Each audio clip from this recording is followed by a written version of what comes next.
The cost of filling up is now going up. Gas prices rising around 20 cents a gallon in the past 18 days. Now to that Keystone pipeline. Republicans might be celebrating today. They are, in fact. But the White House is promising to veto its passage once again. That will be the first veto of this GOP Congress, and it could happen as early as next week. Sherry Jacobus says, big mistake. But Eric Pica thinks the president is doing the right thing. Eric, I'm going to go to you first. I've read the notes. You say the pipeline is a dangerous, deadly, polluting pipeline that would take our planet into climate chaos. Okay, I got that. Would you rather get oil from Canada or a country that doesn't allow women to drive? Well, look, the Canadian oil wasn't going to stay in the United States anyway. It was going to go down to the Gulf of Mexico, going through the heartland of our country, and then for export. Yeah, but you know where I'm coming from, Eric. I'm talking about energy independence, oil coming into the United States. I would rather get it from Canada than Saudi Arabia. And you?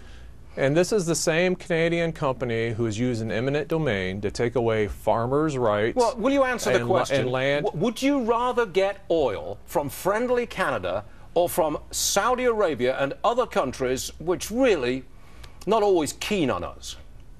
I would rather that we not use oil whatsoever. And we see that with Tulsa, with Tesla and Elon Musk and what he's doing with battery hybrids. We've seen it with the electric vehicles.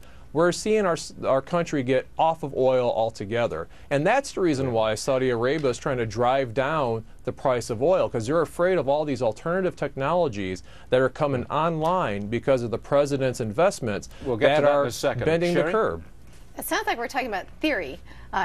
We are dependent on oil still. We're going to be for a while. But here's the thing about Keystone. The president's own State Department issued a report saying that all is fine with regard to the environmental concerns. This president also said that he would be okay with Keystone Pipeline if the environmental concerns were taken care of. The report came out, all is well. So his reason, his justification for this veto now of this Republican passed bill with the help of Democrats, although not enough to override a veto, his reason now is simply because he thinks Congress has overstepped their responsibility, that this is the responsibility of the administration, the State Department, because you cross over the border to another country. So he can't really have it both ways. He's got the environmentalists that support his position, but he can't really claim that he's vetoing this because of environmental concerns. He's already claimed otherwise. As I understand it, it's not going to reach his desk until the week of February the 23rd. Is that accurate? Well, that's when I think the Republicans are now planning on sending it over. That gives them a time to have one final discussion with the American people, let other people weigh in, let the president reconsider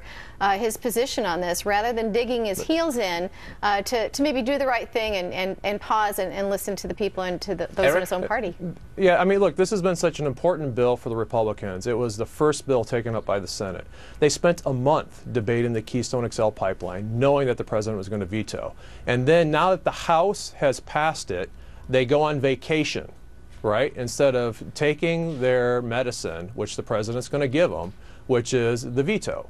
And this veto is about presidential authority. It's also about the environment. The Environmental Protection Agency this week came out and said, and contradicting the State Department, I trust the Environmental Protection Agency far more than the State Department, that this pipeline would have significant greenhouse gas emissions. Sherry, and that is exactly. Well, the problem with that is that it's still going to go by, if you don't have the pipeline, it's going to go by rail. It's going to go and have the same environmental impact, but be riskier. So you can't really have that discussion about the pipeline in a vacuum. One way or the other, they're still going to be developing in Canada. They're not just going to stop because the U.S. EPA says, well, no, we've decided that we're going to go against the U.S. State Department. We have a different opinion. So it's kind of already happening. That's just not true, though, and you have many experts and it's also not on a partisan basis. So you say the president that the Republicans need to take their medicine.